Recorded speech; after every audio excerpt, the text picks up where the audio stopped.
Nah, sebelum melakukan pemeriksaan dalam atau PT atau vaginal pouch, kita harus ukur. Kalian harus ukur jarinya ini lebarnya berapa. Pakai ini, makanya saya tadi bilang ya. Jadi misalnya kalau dikasih rapat begini, jarinya berapa senti?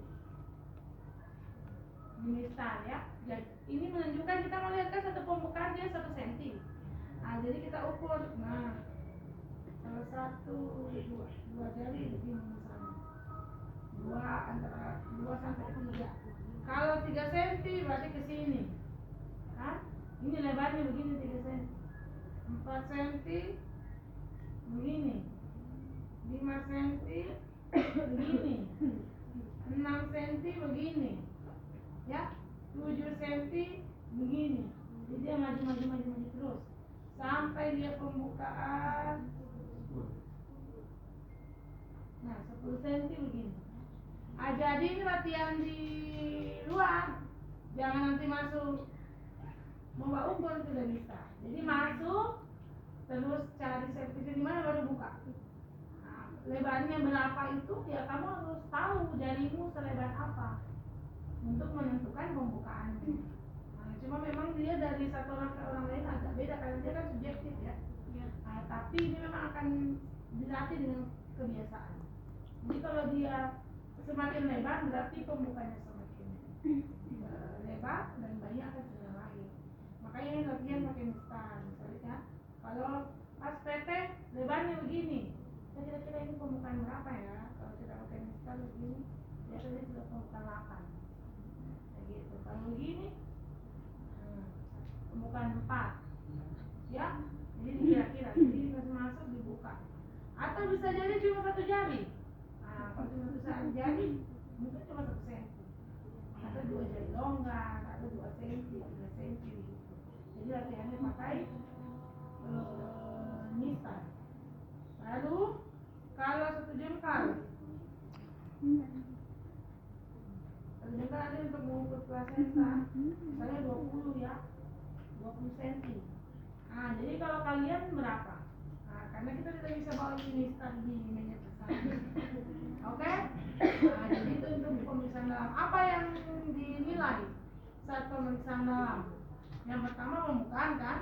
Kan kalau mau tahu sudah pembukaan berapa untuk mengetahui kemajuan persalinannya. Lalu yang kedua kita juga bisa tahu apakah ada hambatan jalan lahir, apakah ada tumor di jalan lahirnya atau ada yang lain-lain. Selanjutnya ada apa lagi? Untuk memeriksa. Jadi kalau di PD itu bukan cuma pemeriksaan itu bukan cuma lebar keluar, tidak ya. Jadi banyak yang harus dilakukan. Terus posisi tangan saat masuk begini, di dalam baru dibuka. Nah, baru di dalam ditutup baru keluar. Bukan dari dalam begini ya. Kalau masuk begini. Jadi tertutup dibuka baru ditutup lagi baru. Nah, selanjutnya yang kita mau lihat nilai juga adalah kalau apakah ada apa tadi istilahnya apakah ada kondisi ketuban. Kondisi ketubannya. Ketuban itu dia kan cairan yang melindungi bayi dari benturan. Dia lindungi kenapa? Banyak sekali manfaatnya sangat itu. Karena ketika bayi di dalam cairan kalau ada tumbukan pun dia kan terpental sendiri dengan cairan itu kan. Jadi untuk melihat ketubannya bagaimana tolong ada masuk tangan ini melihat ketuban. Jadi anggaplah coba membayangkan ada balon tak isi air, baru di dalamnya ada benda yang besar. Jadi ketika kita tekan akan mendapatkan ke kepala. Baru lepas lagi, jadi kayak ada penghalang. Cairan itulah yang menghalangi antara tangan kita dengan bayinya langsung, karena dia masih tertutup, masih utuh selaput amnionnya. Beda kalau itu ketubannya kalau utuh ya, jadi dia kayak tetap begini-begini, maksudnya terpantul-pantul. Tapi kalau ketubannya sudah habis, sudah misalnya berkurang atau mungkin sudah kering, pas kita raba, PT langsung kepala yang kita raba. Beda kalau masih utuh ketubannya yang kita raba adalah selaputnya, di dalamnya ada bagian terbawahnya nih, misal kepala. Jadi rasanya berbeda. Ada air di dalam kantong sama airnya so habis tinggal dia bayi itu. Ya begitu.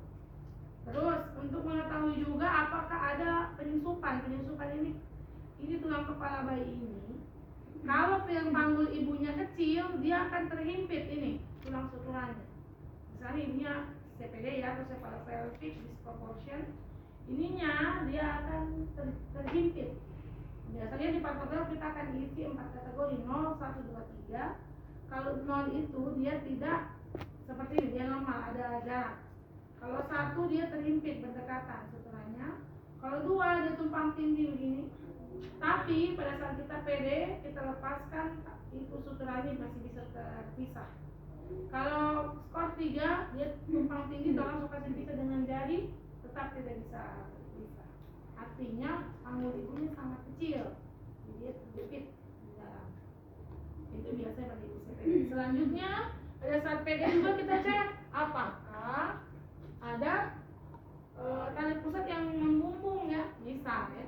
Pada saat kita kasih masuk tangan, kita raba ada denyutan. Artinya apa? Kalau ada denyutan, kan bayinya ini. Artinya apa? Kalau ada berdenyut, kita raba panjang, berarti tali pusatnya dia misalnya begini ya. Nah, bisa jadi kan? Kita raba, kok ada yang berdenyut, diraba-raba, bukan cuma di hulu ke hulu berdenyut, tapi ini panjang bentuknya. Kenapa? Karena tali pusat ini ada 2 vena 1 arteri kan. Jadi dia akan berdenyut kalau kita sentuh. Nah, kalau ada begini ini berbahaya. Kenapa? Ketika bayinya lahir, tali pusatnya dia akan terjepit. Kalau terjepit ya bayi yang akan mati, meninggal. Soalnya dia oksigennya tidak akan masuk ke bayinya ya. Nah, dia mau masuk ke sini tidak bisa karena ini terjepit jalan lahir. Begitu. Atau tali pusatnya posisinya begini. Nah, siapa?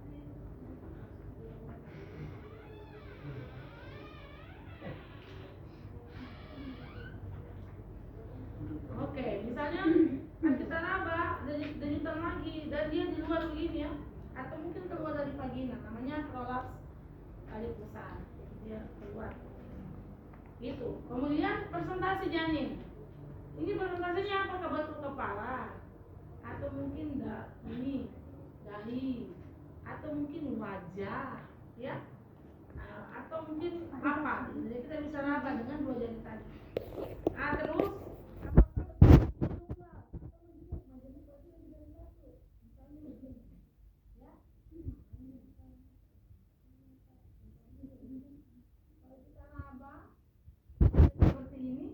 harus disiapkan robekannya akan lebih besar karena kalau dia lahir kan dengan tangan dengan kamu ya, karena dia mengikut sisip. Nah, jadi saya teman saya ini robekannya besar sekali, katanya biru. Jadi waktu itu saya temani, waktu saya kuliah dulu S2, 2 orang saya temani bersalin, teman saya lagi kuliah